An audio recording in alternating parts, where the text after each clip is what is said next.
বাবা কিন্তু দাঁড়িয়ে আছে। এই বসে বসে আরাম করে খাই রে।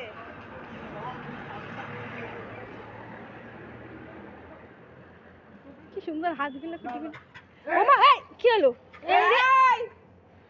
কি হলো? ওদের দিচ্ছে বলে তাই, ওদের দিচ্ছে বলে তাই মারবো থাপ্পড়। ওই যে ওদের দিতে গেছিস তাই। তুই একা একা কত খাবি? কি জানি ওদের একটু ডেকে দিয়েছে। ওই যে এদিক দিয়ে দে, বুঝে দে। তুমি এপাশে চলে আসো। হ্যাঁ ওদের এদিক দিয়ে দে। ওরে আর দিবি না শয়তান রে, বড্ড বেশি শয়তান। এই মাটিতে নেমে এসে খ্যাক খ্যাক খাচ্ছে। দাঁত মুখ খিচিয়ে উঠেছে একেবারে। ও দেখো তারের ওপর পাটা দিয়ে বসে আছে বেটা। না না তারটা পাশ দিয়েছে। টান পড়ে যাচ্ছে, ওরে পাটা ছাড়। যাবি না, ভীষণ সিংসুকুটি। দেখিস আবার ওদের পেছনে। ওই দেখ একটুও দেওয়া হবে না। কি ভালো লাগছে দেখতে বসে।